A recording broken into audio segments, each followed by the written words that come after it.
Well,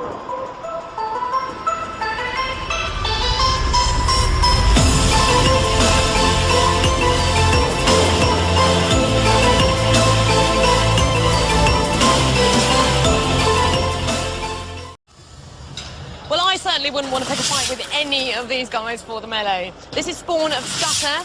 They've got 120-mile-an-hour worth of pneumatic spikage there. Looking to pick a fight with Plunderbird later, so they want to get through this melee. From Grays in Essex and seeded number 10, Spawn of Scutter. As a pneumatic flipping piercing spike can run upside down on its four wheels from a sack barrow and two starter motors from a saloon car should ensure Scutter doesn't splatter. As Scutter's revenge, they nearly went all the way in the last series, getting rid of Zeus and then broiling Thermidor. They went through their heat because Pussycat were ruled out for having an illegal blade there. But finally, 101, too strong for Scutter's revenge. Now they're back as Spawn of Scutter.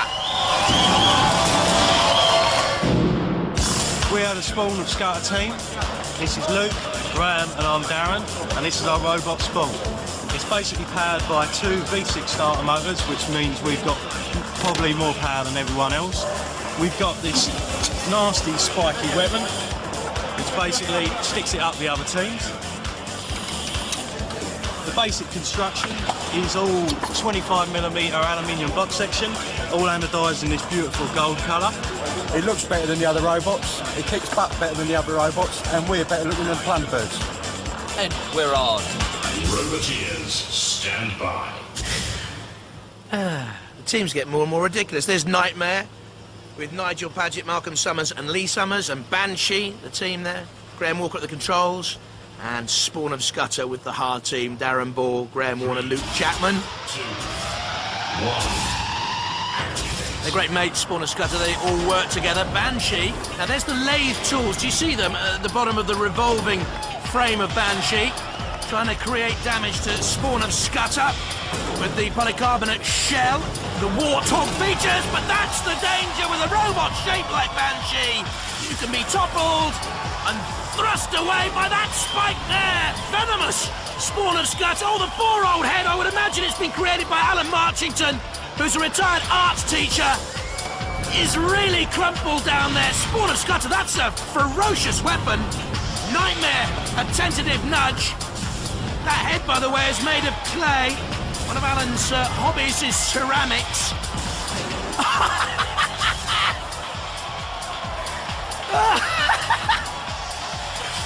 Headache? I don't think any pills are gonna make that one feel better. Look at the face. On the flame pit now. Well,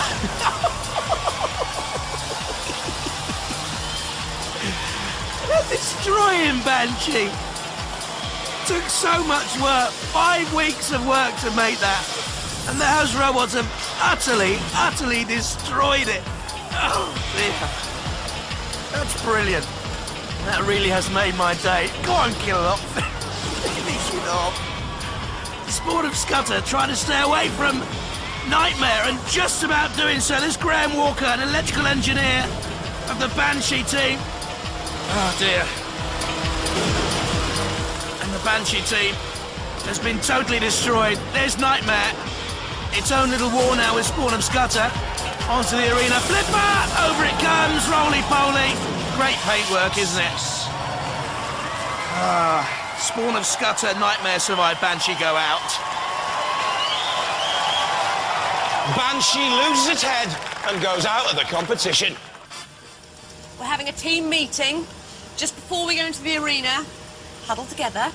What are your tactics? We're going to make them fly, just like we did with the birthday cake.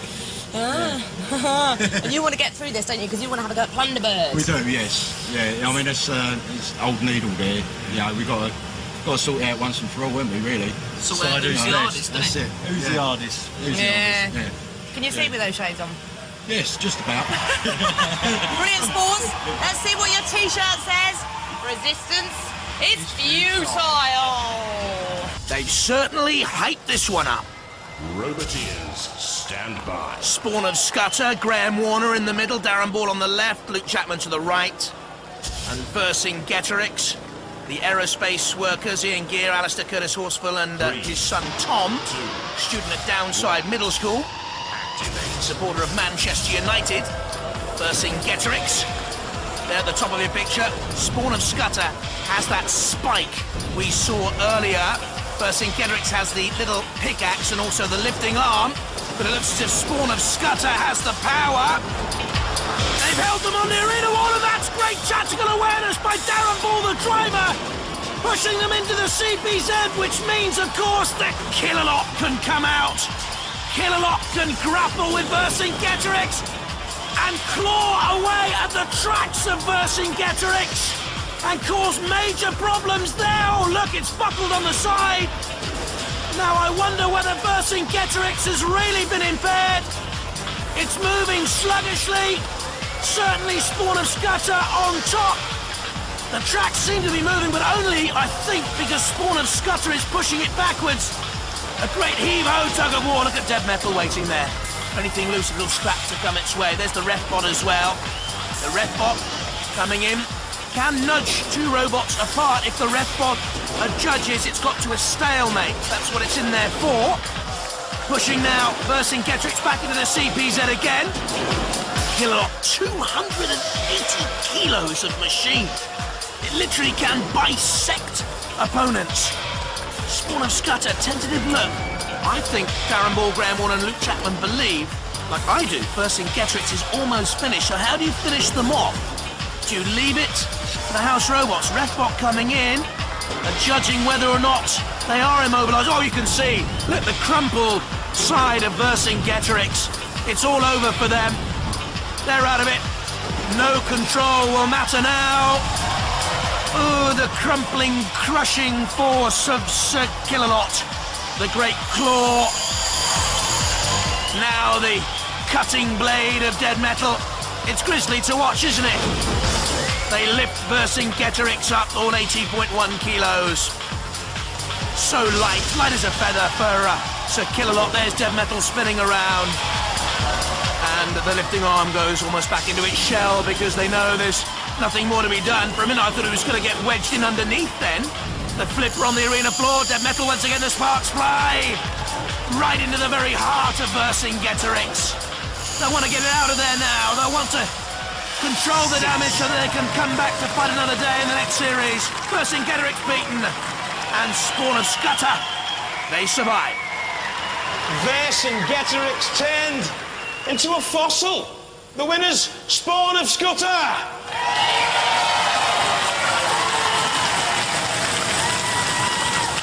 So, what was wrong with the old Scutter then?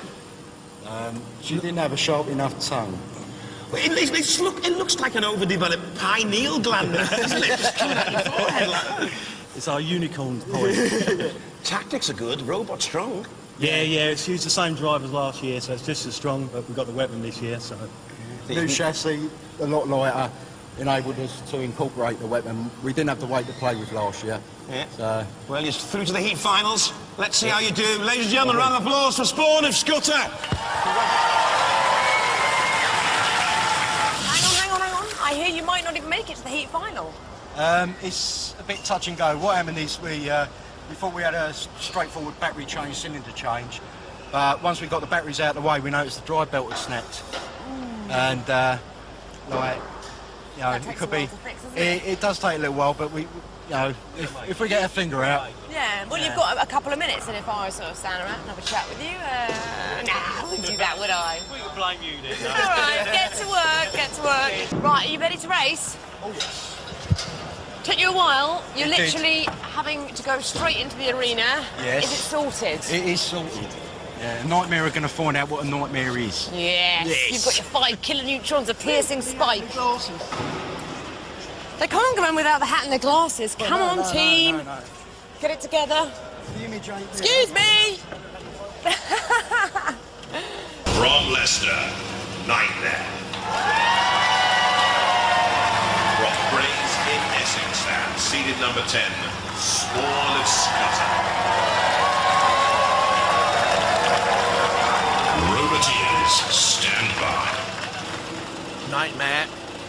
Nigel Paget, Markham Summers and his son Lee, they're at the controls, and Spawn of Scutter, Darren Ball, the driver, Graham Warner in the middle, and Luke Chapman. 2, 1. Two young members of this final. Luke likes his karate, Lee likes his judo. So, it's gonna be a dust-up. Spawn of Scutter pushing. Knightmare back towards Shunt, getting a smack of the Shunt axe as well. But that was a powerful drive onto the bulldozer of Shunt. And I think that powerful drive has immobilised Knightmare.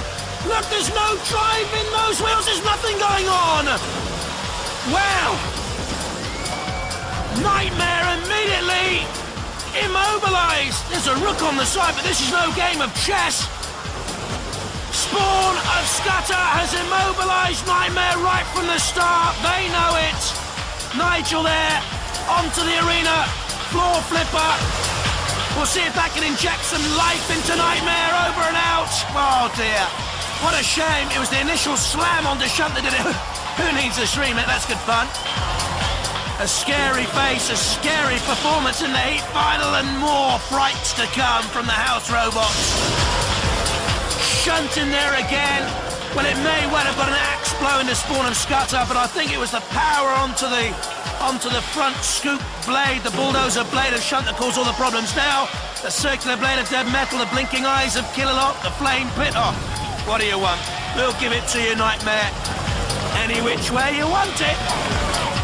The lance, the claws, the bulldozer, the flames, the tusks. You're served up for a treat. This is a dream for us. It may be a nightmare to you. It's a dream to the house robots. They've had plenty of time to toy and bash and smash and crush and crumple. Destroy. There's Nigel Paget. Well, they might have done better to put Lee in there, actually, with his judo skills. Killalot dragging Knightmare away. The heat finalists belong to Spawn of Scutter right from the initial thrust. And after all this work, beating Banshee and Plunderbird 4, Knightmare finally ends up. Knightmare, good night in the pit. Cease.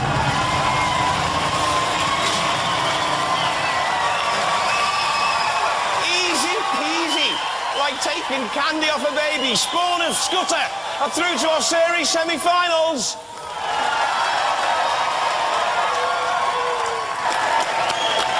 Oh yes, oh yes, oh yes. You the men, you the men, you the men, you the men. You were series semi-finalists last time. Yeah, back there again. And you know me, in a previous existence, I was very fond of Scutters. Yeah. You're doing really well, though, aren't you? Yeah, that's it. Well, I mean, Spawn of Scutter, I mean, he's back to avenge his mum, which is what we said last year when we went out. Yeah. Son of Scutter will return. And so far, it's going according to plan. It's so far, yes. Ladies and gentlemen, let's hear it for Spawn of Scutter! You'll wish you'd never been born when you meet the Spawn of Scutter. Hello, team. All right. Now, you are the tacticians, really, aren't you? You had great tactics in the last battle that got you here. What were they? Basically, we used the power of our robot to push them into the side and feed them to Killalot. They weren't happy about that, were they, old Vercingetorix? They never are when they go down. Exactly. And have you made any modifications since then? Only one. Old Killalot leaks a little bit, and it's getting a bit slick in the arena, so what we've done, we've spiked the front wheels. And it's not a very big spike, I might add. I can hardly see it. Is that going to help? You don't actually need a lot, as long as it actually gets hold of it, because it's a wooden floor. Right. Yeah, so as long as it actually gets hold of it, that's quite enough. Just on the front wheels? Yeah, just on the front, because we transfer our power to the back wheels by a belt, whereas the front wheels are driven directly off the gearbox. Right, so and that would mess up the belt. If we spike the back wheels, there's a chance we could strip the belt. Exactly. So, front ones only. And I might just add that they've also got a 120-mile-an-hour pneumatic spike at the back there, so they're more dangerous than they look. And they've got their flashing blue hypnotic lights. Which they'll need, because they're up against the 4th seed. From Grays in Essex and seeded number 10, Spawn of Scutter. Semi-finalist in the last series as well. It has that pneumatic flipping piercing spike, can run upside down on the 4 wheels. The 2 starter motors come from a saloon car. The shell is 3mm polycarbonate. Well, this is the Spawn team at the semi-final stage, as we always knew we would be. As you can see, the robots took a bit of a licking, but it's kept on ticking. Vercingetorix in the second round gave us a few holes, but like any true Essex boy, we're hard as nails and we're ready for the rest of the competition. Roboteers, stand by. Those hard Essex lads with Spawn of Scutter. That's Luke Jackman in the middle at the controls, and Panic Attack from Wales. Kim Davis at the controls, Robot Wars veteran. The much fated Panic Attack moves up rather nervously. Spawn of Scutter backing on, it would seem. A little bit of a piggyback. Lifted up by those electric lifting forks of Panic Attack. In this series, they have additional skirts on the side. You see them there, the yellow and black striped skirts for extra protection. Driving Spawn of Scutter into the CPZ so that Shunt can have a little go with the axe. Spawn of Scutter quick to respond though, gets away. That's the full frontal collision there, head on against Panic Attack. Just saw the little pneumatic flipping spike coming out there at the front of Spawn of Scutter. Again, Panic Attack driving on towards the arena wall. Good start here by Panic Attack. And if they can get in underneath now, they can actually flip Spawn of Scutter up and out of the arena. Can they get enough purchase there on Spawn of Scutter? And can Scutter right itself? It has no true Streamex self-running mechanism. And look at the house robots all waiting to respond and come in. They're poised like vultures to come in for the kill. Look at them, they're all there. Killalot and Dead Metal and Sergeant Bash and Shunt. Predators to pick up the pieces of the carnage of this Robot Wars semi-final battle. It's all over for Spawn of Scutter. They've been immobilised too long. They couldn't get enough purchase on the arena floor despite the spiked front wheels brought in. They were slammed against the arena sidewalls. They couldn't right themselves. And now, of course, they are at the mercy of our house robots. There's the Sergeant. A lick of flame will do quite nicely, thank you very much. For the Scutter boys, hard as nails and twice as easy to hammer. And look at Panic Attack, taking on the house robots, taking on Shunt, and Killalot didn't like it at all. There's Dead Metal, meanwhile, back on Spawn of Scutter. The pit of gloom and doom and oblivion descends.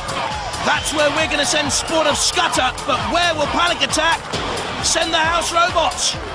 Gripped onto Shunt. This is Bash, of course. Now, what is that coming out of Killalot? We heard earlier on that Killalot loves to take a leak here and there, and that's what's happening on the arena floor, I'm afraid. Spewing out some sort of fluid all over the place. Spawn of Scutter will say goodbye to their competition hopes. Great battle. But I'm more worried about my pal Killalot, I must admit. Get some sort of Robot Wars medic down there. Sort out my hero. Spawn of Scutter just not strong enough. Panic Attack go through.